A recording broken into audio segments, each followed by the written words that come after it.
Now on 767 News, DSC Spring graduates encouraged to stamp out ignorance in Dominica.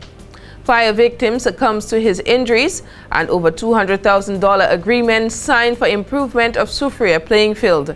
In sports, Stowe and Co Had Hitters wins 2015 National Rounders League.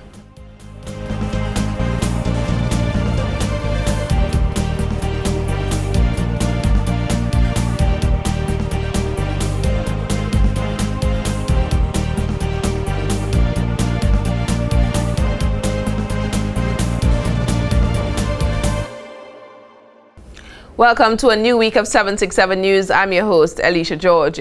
When we return, we'll bring you the latest news and developments happening across Dominica.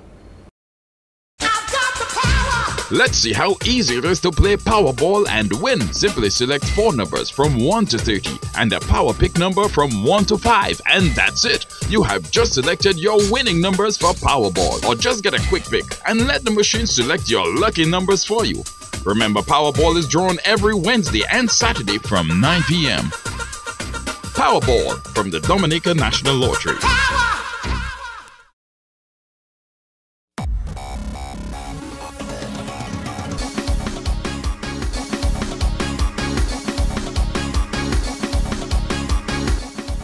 Hey, it's your boy Mr. Benji N2O, encouraging you to come support Dominica versus the BVI right here at the Windsor Park Sports Stadium for what we call the biggest World Cup qualifier ever. First game will be on Thursday, March 26. Game starts at 7 p.m. sharp. Game 2 gonna be on Sunday, March 29.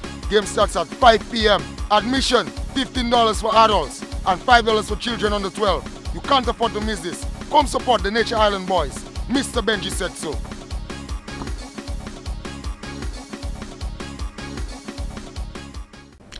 Welcome back. First up this news time. You attend school, you learn, you graduate. But what are the realities of the world after graduation day? Some feel the need to over-prepare, while others are less concerned about things like bills, debt, and the overall responsibility of being independent. That reality is no different for our students here in Dominica.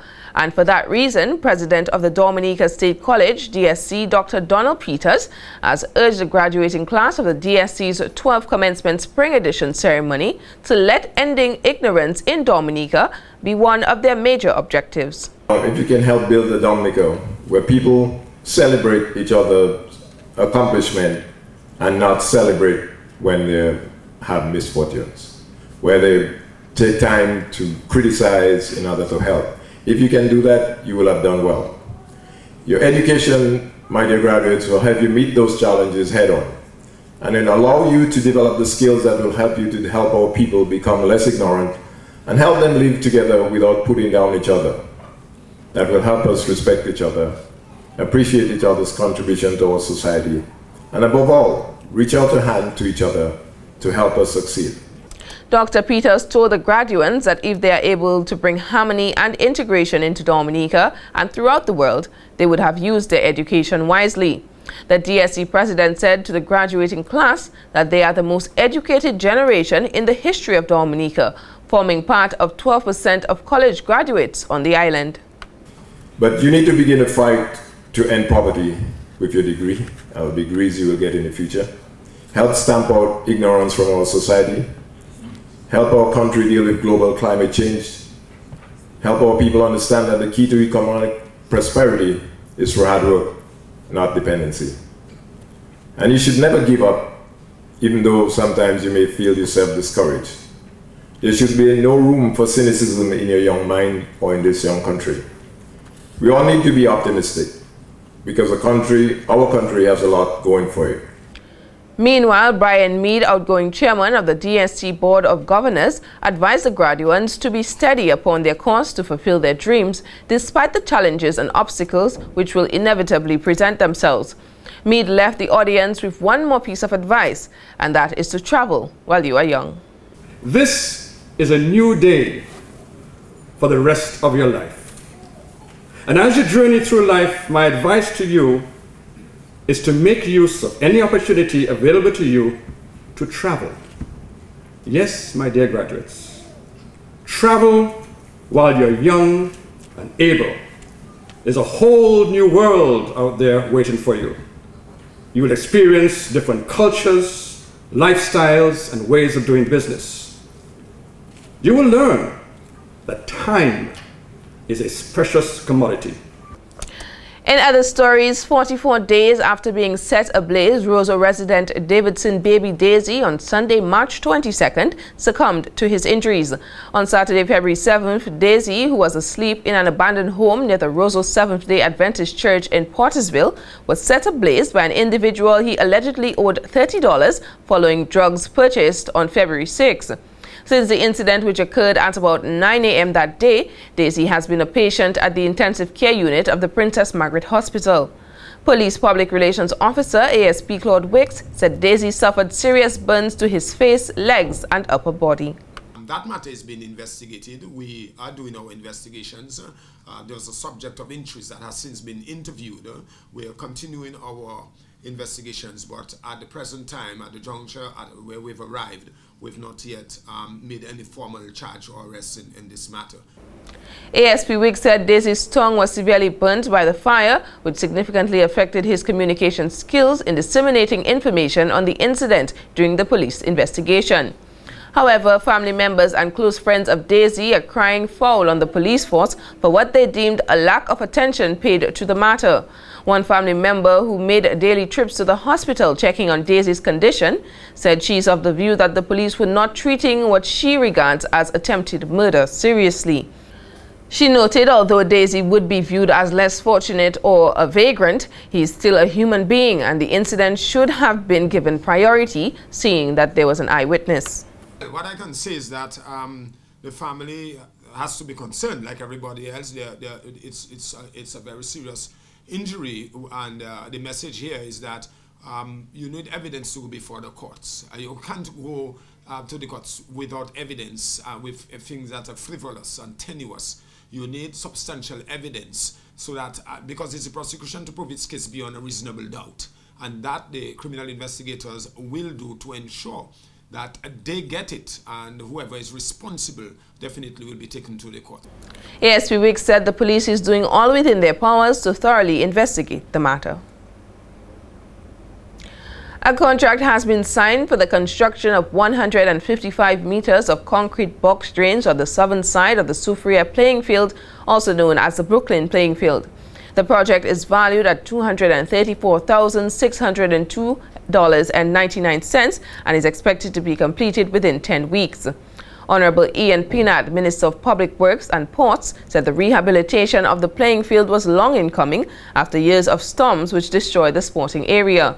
The minister is hoping that following the drain construction, the people of Soufriere will have the most secure playing field in Dominica and futuristically one of the most improved playing fields on the island. The thing is, we also expect, after the drains is complete, to have the Brooklyn playing field to be one of the best playing fields in Dominica. Because after we finish the drains, we intend to also light the Brooklyn playing field, which will be tremendous, and also to transfer the basketball court or the multipurpose court up in the Brooklyn area, which would mean that the Brooklyn playing field or the Soufriere playing field will now be the house in all the major sporting facilities in Soufriere, Scottshead and Ghalio. And today I really want to say on behalf of the people of Ghalio, Soufriere and Scottshead, I really want to thank the government, the Prime Minister and the Minister of Sports for making this a reality and to having the signing agreement this morning. The communities, we only have one playing field for the 3 communities, and I think after this project is complete, it's going to be an extremely beautiful playing field up in Soufriere. The enthusiasm about sports in the constituency, Minister Peanut said, is evident in the communities having one of the best cricket teams on island and a thriving football club. The Ministry of Sports is also looking to improve the Woodford Hill playing field and lighting on the Tetmont basketball hardcourt. The agreement was signed by contractor Ignace Detouche from Scottshead and Permanent Secretary in the Ministry of Youth, Sports, Culture and Constituency Empowerment, Mandra Fagan. In the spirit of Francophone Month, 7 individuals were on Friday, March 20th awarded for their contributions towards the advancement of the French language during the Journée Internationale de la Francophone award ceremony. National correspondent of Organisation Internationale de la Francophonie, Sonia Magloire-Akpa, said the event also coincided with International Francophone Day, observed annually on March 20th. Her Excellency Michael Jean has invited us to fully celebrate this day as we recognize the important role that the organization has played in promoting the French language which we share, the cultural diversity of La Francophonie, and the values of the organization. As with all other events sponsored by the OIF, International Organization for La Francophonie, the French language must form part of this activity. Magloire-Akpa said she is pleased that the National Commission decided to recognize the important role played by local French teachers, some of which have been teaching the French language for a number of years. The awardees were Nalden Nicholas of the Warner Primary, Daphne John Phillip of the Tetmon Primary, Solange Bazil of the Penville Primary, Hannah Massicott of the Goodwill Primary, and Genevieve Roberts of the Grandfort Primary School. In his 2010 address on the observance of International Francophone Day, Abdou Diouf, former Secretary General of La Francophonie, stated, "If the Francophonie was able to stand the test of time, it is because of the active involvement of all the men and women who have served and promoted faithfully these French-speaking communities over the years." And this is why we have decided to recognize French teachers with awards this evening. I want to single out the teacher at Penville Primary, where we just created a French room for the students, Miss Solange Bazil, because I was really encouraged by her enthusiasm and her dedication to the teaching of French at that primary school. Michael Henderson Del Sol and the Midnight Groovers Band, both of Grand Bay, were also awarded for the use of the French language in their music. 5 students of the Alliance Française who recently completed the Diplôme d'études en langage français, DELF, were also presented with their certificates at the ceremony. Gerald Benjamin, Christine Francis, Nawana Shillingford, and Newlin Watt.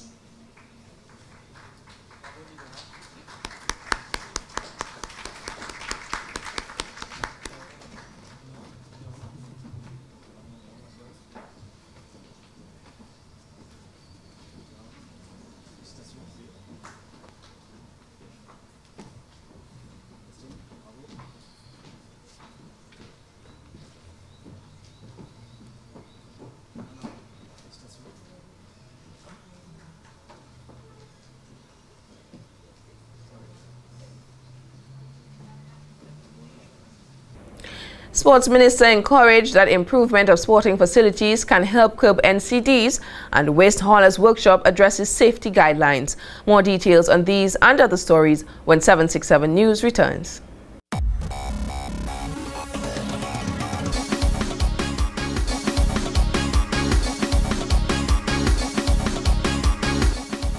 Hey, it's your boy Mr. Benji N2O, encouraging you to come support Dominica versus the BVI right here at the Windsor Park Sports Stadium for what we call the biggest World Cup qualifier ever. First game will be on Thursday, March 26. Game starts at 7 p.m. sharp. Game 2 gonna be on Sunday, March 29. Game starts at 5 p.m. Admission $15 for adults and $5 for children under 12. You can't afford to miss this. Come support the Nature Island boys. Mr. Benji said so.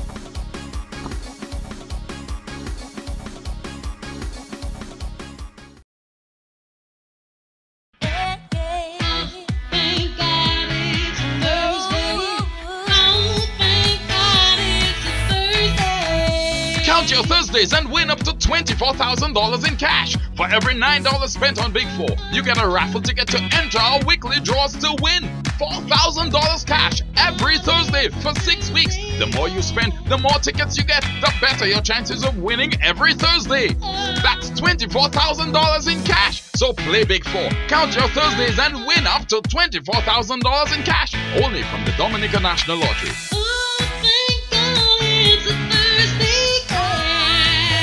Promotion starts from February 24th to April 2nd. Thanks for staying with us. Honorable Justina Charles, Minister for Youth, Sports, Culture and Constituency Empowerment, has said that the ministry and the government have recognized the importance of sports as a way to curb non-communicable diseases and other health concerns on the island. And for us in the ministry and as government, we recognize the importance of the facilities in ensuring that we can engage our community members in something that is productive, something that is positive, and something that can, in the long term, have some economic benefit to us as a country.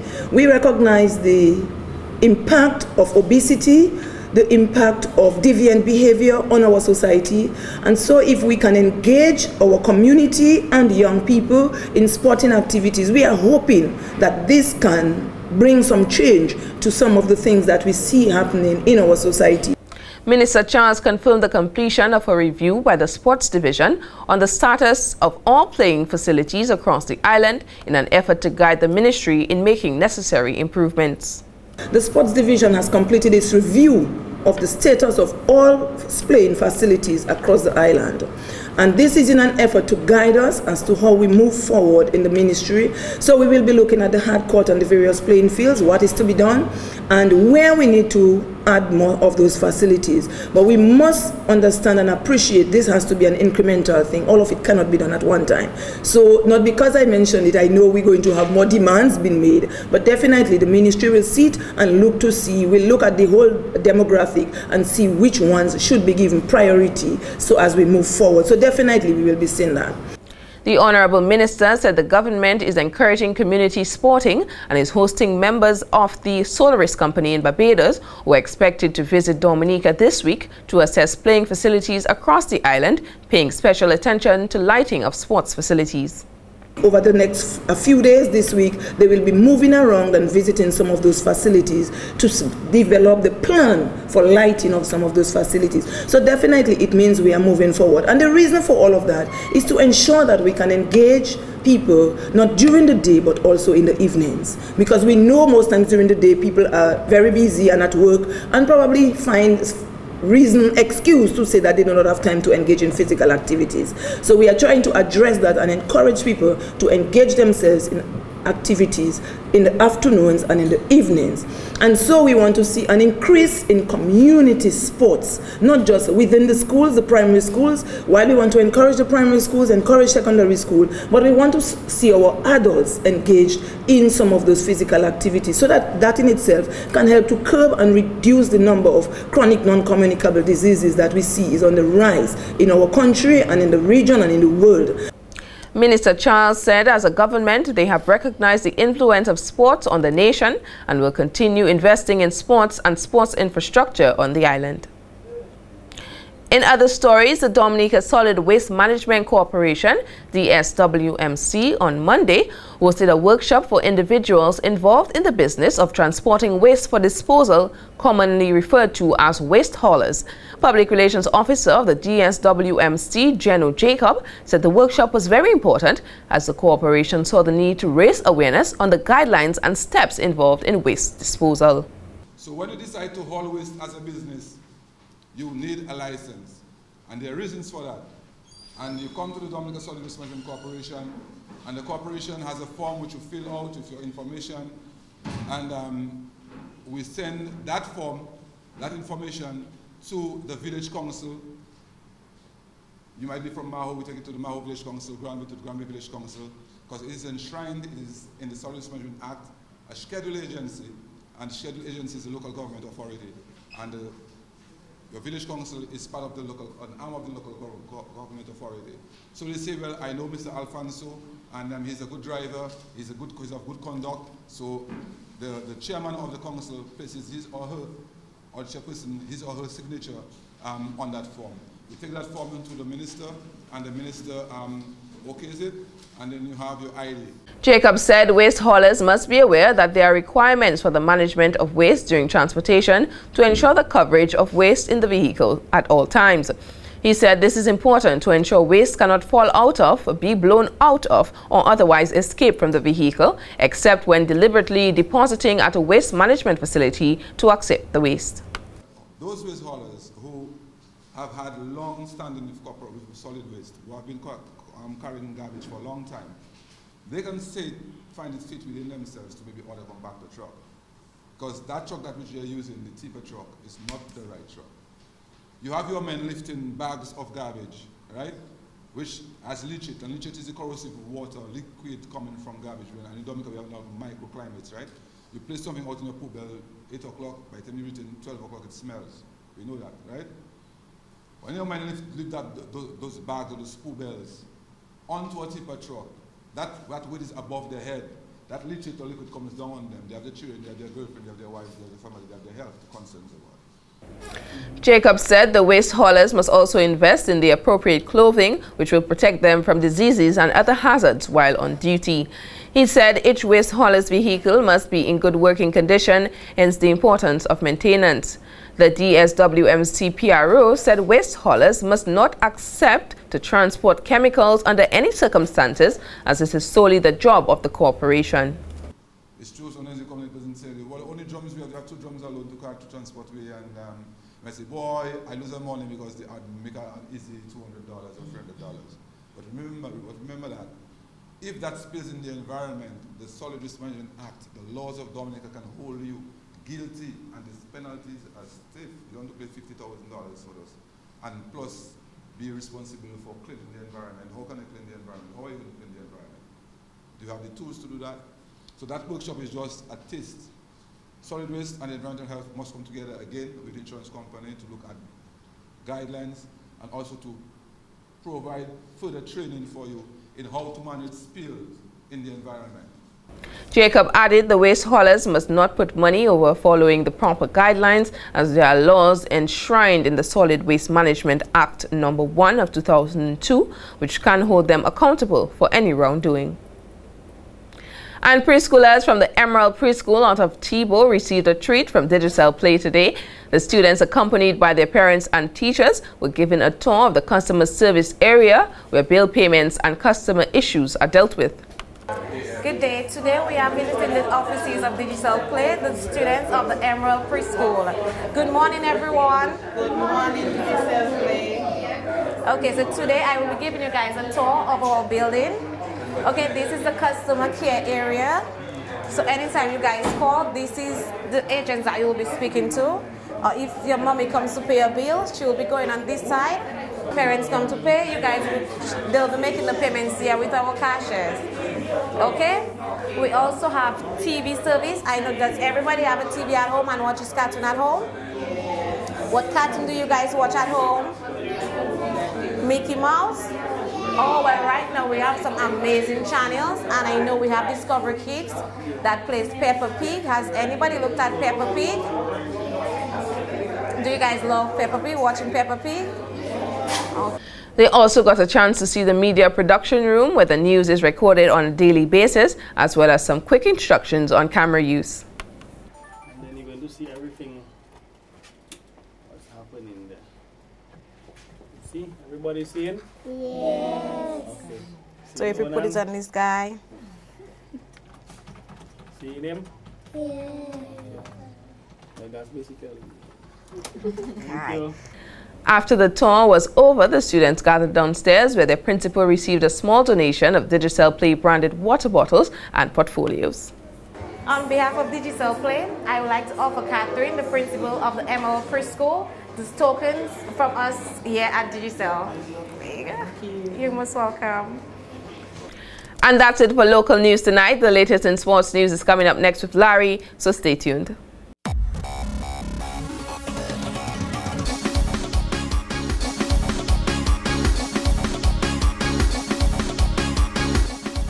Hey, it's your boy Mr. Benji N2O, encouraging you to come support Dominica versus the BVI right here at the Windsor Park Sports Stadium for what we call the biggest World Cup qualifier ever. First game will be on Thursday, March 26. Game starts at 7 p.m. sharp. Game 2 gonna be on Sunday, March 29. Game starts at 5 p.m. Admission $15 for adults and $5 for children under 12. You can't afford to miss this. Come support the Nature Island boys. Mr. Benji said so.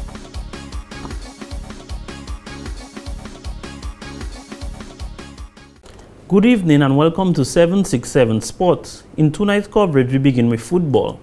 Point Michel secured their second victory in as many matches when the action continued in the 2015 Dominica Football Association All-Island League. In their second encounter played on Sunday at the Poré Park, Point Michel defeated the Haitian Angels by 4-0. Delon Abraham, Shem Deluge, Blake Serra, and Camille Reggie scored 1 goal each for the home team. In another All-Island encounter played on Saturday at the Bath Estate playing field, Buster Warner cruised to a 4-0 victory over Campbell Ballers. For Warner, Kenny George flung the back of the net twice, while there was 1 goal each for Sholon Pierre and Craig Bruno. In rounders, Stowe & Co Hard Hitters certainly proved why they are called Hard Hitters, winning the 2015 National Rounders League on Sunday, March 22nd. Eugenia Jolly, captain of Stowe & Co Hard Hitters, in an interview with 767 News following the day's event said the match was competitive. In a match played at Maho on Sunday 22nd versus KT United and Stowe & Co Hard Hitters. KT United batted first and scored 346 for 7 in 40 overs. In reply, Stowe & Company batted second and scored 355 for 5 in 37 overs. Jolly said both teams played a very strong game. However, there could only be one winner, which was her team. She added a closing ceremony is expected to take place soon, to be followed by the commencement of a new league. Meanwhile, Daniel Henderson, coach of Stowe & Co Hard Hitters, said he is proud of the team. We didn't play to the best of our potential, but it's a great finals. Enough respect to KT United, good competitors.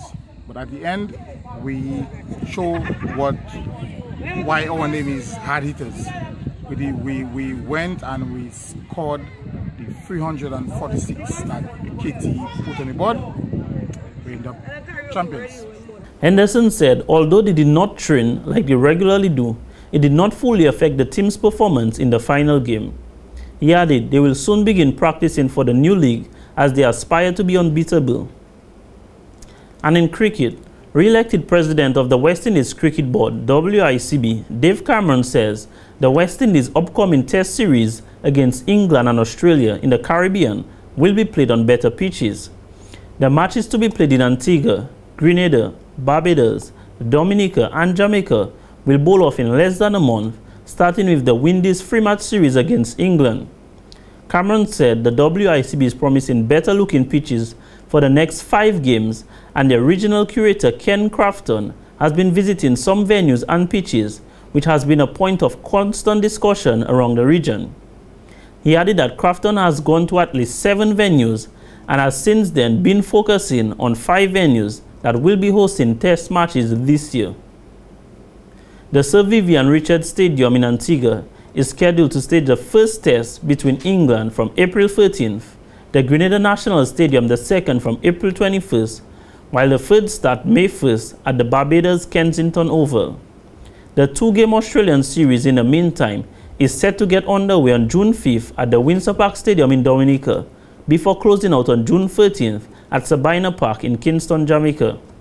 Crafton, an internationally renowned pitch and field consultant, has been credited for the improvements in pitch conditions during the staging of last year's second edition of the Caribbean Premier League 2020.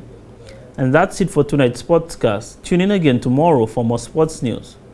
That was Larry with the latest in sports. Now for a recap of tonight's headline stories.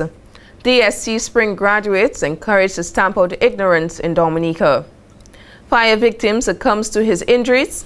Over $200,000 agreement signed for the improvement of Soufriere playing field. And in sports, Stowe & Co Hard Hitters wins 2015 National Rounders League. And that's all the time we have for now. Until tomorrow, drop us an email at media@767news.dm. Friend us on Facebook and be sure to like our 767 News page. From all of us on the 767 News production team, I'm Alicia George wishing you a wonderful evening and thanks for watching. 1, 2, 3. If you're happy and you know it, clap your hands. If you're happy and you know it, clap your hands.